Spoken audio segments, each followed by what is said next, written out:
Igsoon atong sawaan ang sugilano ni Jisan, dili siya mutugan sa iyang suwat. Kay ngilad ang iyang suwat.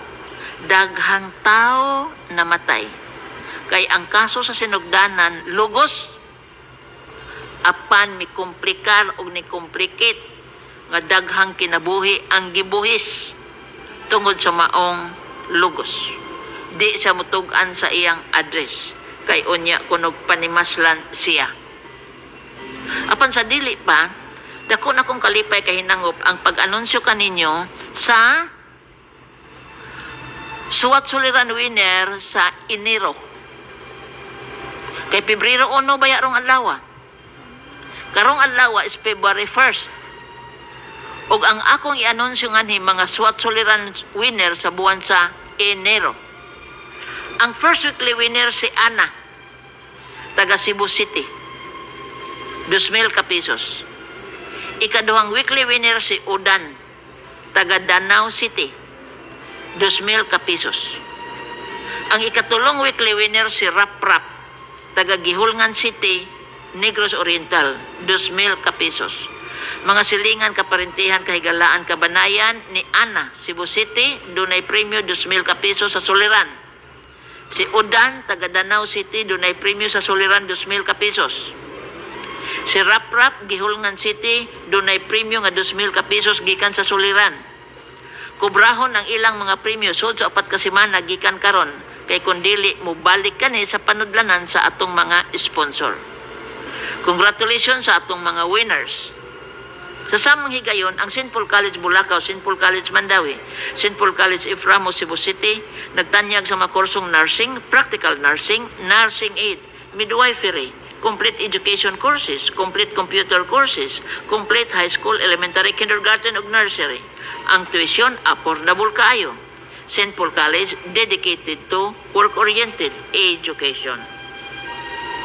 Ang tuli sa Family Clinic Bulacau, Family Clinic Ramos, magsugod Marso, Lahos Hunyo, pagdalag 200. Attention Metro Cebu North and South, ang St. Paul College sa Ramos Street, Cebu City, mubukas sa High School Department karong Hunyo, 2,000 Gs. Entrance 500, binuwan nga tuition 600 kada buwan. Tawag sa dugang kasayuran. O karon matod ni mo Jisan, ang kasin si Jisan, ikaw Jisan, igagaw ni Inday. Ikaw ang sender. Ikaw ang igagaw ni Inday. Si Inday dunay anak nga si Alona. Kini si Alona, 14 years old. Si Alona nga anak ni Inday, girip sa anak sa mayor. Munang di ka mutugaan sa imong lugar kay ang anak sa mayor mooy nag-rape sa anak ni Inday nga si Alona, minor de edad.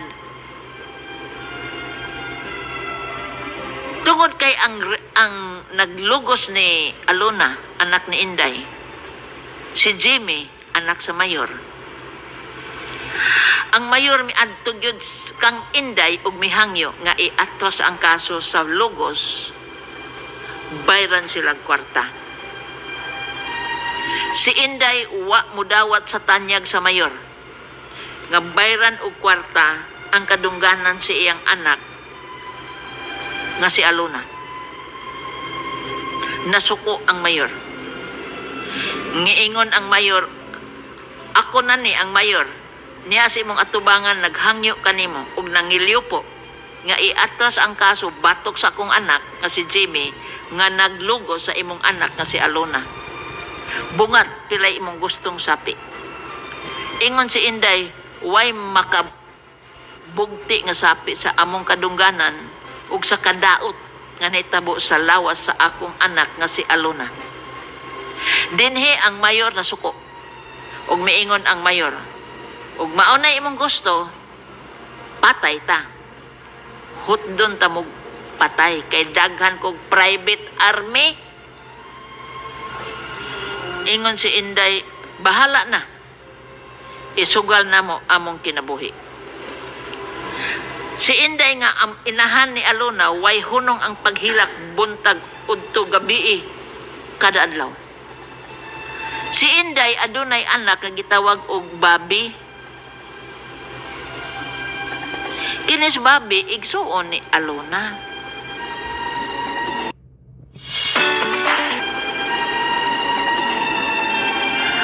Sa wa siguro makaagwanta si Bobby magtan-aw sa ang inahan nga adlaw o gabi ang pagbakho. Hay sus, si Bobby nangita og pusil.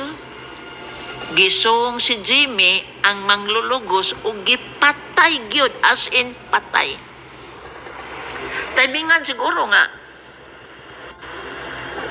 si Jimmy ang rapist, why back up? Kumpiyansa kayong suroy-suroy sa siyudad. Gikuot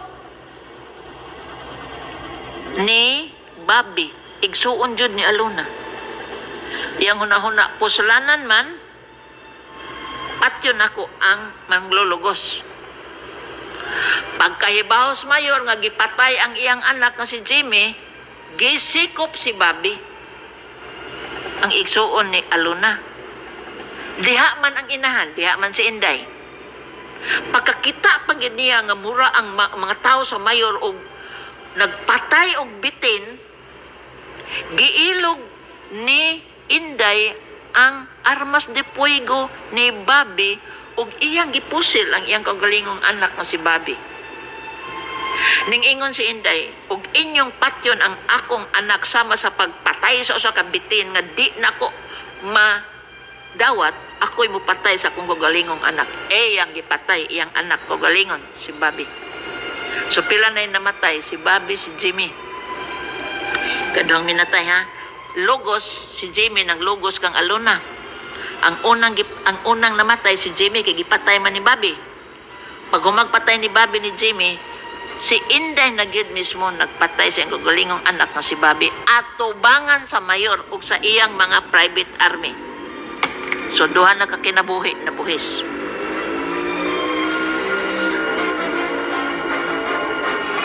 Si Inday gikihag presidyo kay siya may nagpatay sa kaugalingong anak.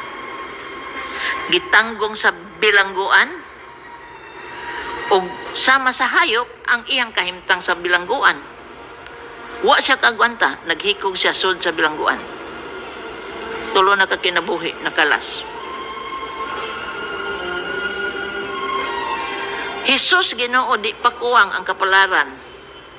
Si Alona nga gilogos ning boros ug nanganak. Ang gilogos ning boros ug nanganak, patay na iyang inahan, patay na iyang igsuon. Naglaroy-laroy na lang to siya. Gikuha sa mayor ang bata kay iya kunong apo. Tinuod lagi iyang apo. Pero ang pangutana karon naa ba siya katungod pagsakmit sa bata? Ug lain pag yung problema. Si Alona nabuang baya. Pakangilad aning sugilanon na, oy. Ngilad sa tanang ngilad. Kay sumpay-sumpay man ang kalbaryo sa kasakit. Tulo na kakinabuhi na buhis. Ang rapist, igsuon ni Alona ug ang ina ni Alona. Si Alona ning buros nanganak na buang. Muna'y closing remark. Sa sugilanon nga bangis sa tanang bangis. Munang di siya matuguan sa iyang address. Pangutana.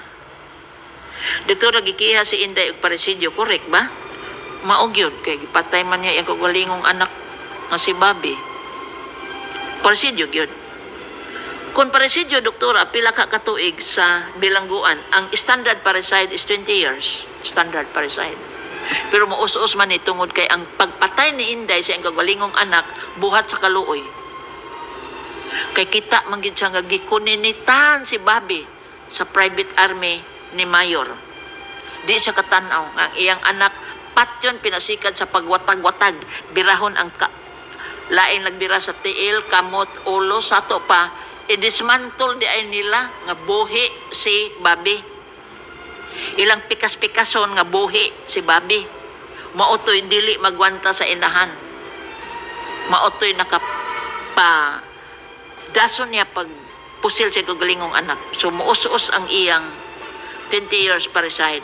Siguro kabat og 12 niya muus-us pag na mga 8 ra. Pero patay naman ni siya. Quits na tanan.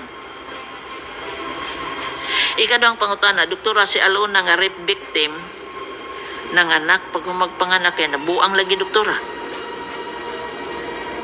Side effect ba ni sa iyang mga tambal pagpahilom kaniya kay magpunay man siyag syagit ang tubag dili. Ang trauma sa rape ug ang kahimtang siyang igsuon nga namatay ug sa iyang inahan nga namatay. Dili niya madawat ang kapalaran nga iyang nasugamak. Ang iyang utok dili kadawat sa kamatuoran. Busa ang utok mituriring ug nabuang. Ikatulong pangutana.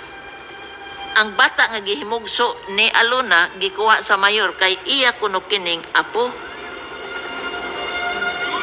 Unsa may katungod sa mayor pagkuha sa bata ni Alona? Ang tubag tinuod lagi nga siya apo, pero bunga man sa lugos. So questionable ang circumstansya sa bata. Tinuod nga iyang apo, apan illegal nga apo, illegitimate nga apo.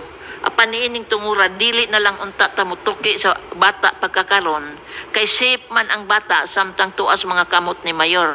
Timan-an ninyo mga igsuon nga wa na si Bobby, wa na si Inday nga inahan ni Alona. Si Alona dili pwedeng maatiman siyang anak tungod kay nabuang. Kinsa man day maatiman siyang anak? I-surrender na to sa DSWD. Mas maayo karon nga naas mga kamot ni mayor kay at least ang ilang naapay dugtong sa ilang dugo. Bisan kung illegal. Kaya matawag man ni kidnapping mga igsuon. Matawag ni kidnapping, oy. Pagsakmit sa mayor, sa anak ni Alona, kidnapping kini. Pero maghuna-huna man ta sa benepisyo sa bata. Si Alona nabuang sa mga pag-atiman sa bata. Yang inahan namatay, yang igsuon namatay. Kinsa may maatiman sa bata? Kinsa may maatiman ni Alona mismo? Nabuang na. So ato lang sa mahilom lang sa tabahin sa apo. Ato lang sa nagitugyan ngadto sa mayor. Bisan kun sa laod ang gibuhat sa mayor sa pagsakmit sa bata ni Alona. Katapusang pangutana, doktora, unsa man nato paghatag og hustisya ni Alona nga nabuang naman kini karon?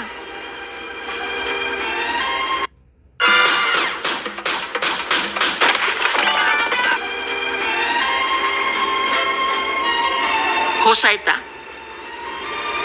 Ang kaso nga rape mohonong mawantang ma-erase ngano man namatay man ang rapist nga si Jamie. Ang criminal aspect sa rape wala na, iris na. Apan adunay gitawag sa balaod og kanang civil aspect. Ang krimen mga igsuon duhay naong ang usa ka naong nga frontal gid nga naong nag-atubang criminal liability. Ang silot pagkabilanggo o kamatayon. Likod sa naong as the civil liability balay runon. Ang bayra ni Jimmy sa iyang pag-rape ni Alona, ang pagkabuang ni Alona, ang pagkamatay sa inahan ni Alona, o ang pagkamatay ni Bobby, igsuon ni Alona. Maunay iyang civil liability nga nahilambigit sa rape niya kang Alona. Sa ato pa, tinuod nga ang criminal liability napapas na, apan ang civil liability magpabiling buhi. Samtang si Alona buhi. Besag na buang na sa Alona. Ang civil liability nga tulubagon ni mayor kay mauman na siya successor ni Jimmy. Iya mang anak si Jimmy. Muna tulubagon ni mayor ug sa iyang kabanayan. Ang hustisya nga atong mahatag ni Alona, ang civil liability ragid ni mayor ug sa iyang kabanayan. Kay sila may manubagan na, husayon man na sa huwis. Pila ka milyon ang bayaran. Kanang civil liability, mga igsuon, ang laingan, ana, damages, danyos, Wa na may criminal liability kay patay naman ang kriminal. Pero ang iyang gibilin nga balayro nun sa katilingban, ang gitawag og damages mo na civil liability. Wa kana siya'y kamatayon ang civil liability. Kay sapi man na mamatay bagod ang sapi nga di man. Ang criminal liability dunay utlanan ang kamatayon. Apan ang civil liability dili mo hunong bisan kung namatay na ang sad-an. Mao na akong pamahayag kining kasuha karumal-dumal. Paranis kaso ni Sanchez bitaw dito sa Luzon, pero ang rapist good ato ang mayor man mismo, si Sanchez man mismo. Na apa mas Sanchez? Gihukman ato Sanchez kun death sentence. Nya gisuspenden man ni Arroyo ang death sentence. Uy, si Sanchez death sentence. Uy. Ito gipatay niya ang boyfriend gud ang girlfriend katong girlfriend nga gi-rape niya, gi-appeal magpatay ang boyfriend. Kaya nakakita mang boyfriend yang una-una ni Sanchez ang mupiyait ato ning patyon pagdungan.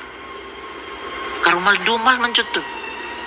Nya ang mayor gid mismo na naghimo mautong death sentence yun automatic. Naa pa Sanchez sud sa munting lupa. Life sentence ka na. Nganong life sentence man, gisuspend mang Arroyo ang lethal injection. Ang death penalty gisuspend man.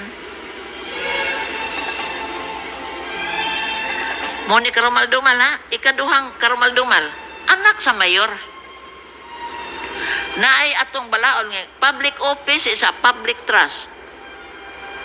Karon kay ang public office mao na may mag-abusar. Ikaduha, ang rapist gipatay sa igsuon ni Alona, ang biktima. Si Bobby ang igsuon ni Alona gipatay sa kagalingon niya yang inahan. So, nagpatong-patong ang karumal-dumal nga yugto sa krimen ni Jimmy, ang rapist. Si Inday nga inahan ni Alona namatay sa bilangguan kay naghikog. Ang nakaparat pagayod kay si Alona nabuang. Si Jimmy patay na ang rapist. Patay na ang kriminal nga tulubagon. Apan buhi ang civil nga tulubagon ug ang mayor mismo ug ang iyang kabanayan muoy mo atubang na ani hangtod kamatayon. Ang atong problema mao ni porsikasog ang mga hain ka ang amahan ni Alona kay mauman ni makapile og kaso for damages. Si Alona di pwede kay nabuang. Si Bobby ang igsuon patay na, iyang mama ni Alona si Inday patay na. Kinsa may mo-file sa kaso sa civil liability. Di man pwede sa Alona kay nabuang man. Ug wa na siya ginikanan mangita patag guardian sa nabuang nga Alona. Usa kita makapile og kaso sa danyos at tubangan sa husgado. Apan kung naa ang amahan ni Alona, ambot nga nga silent man ang personality sa amahan. Wa man mulutaw sa sugilanon. Buhi ba ang amahan ni Alona? Kay kung buhi, siya ray bugtong. Nga pamilya ni Alona nga makapasaka sa kaso sa damages or civil liability. Katapusan akong hukom kalimtan sa ito natong bata nga tuas mayor. Unya na natutukia kung nakabayad na ang mayor sa tanang danyos nga gimando sa balaod. Total ang bata inikansakto sa edad, mangita man na siyang gamot. Simba ko unsay may tabo ni Alona, kana Ginoo ray nakahibaw. Mga igsoon, salamat sa pagtubay sa taas nga sugilanon hangtod sa sunod higayon din higyapon sa kining akong suliran gikan sa RMN Cebu Station DYHP Tatak RMN. Daghang salamat.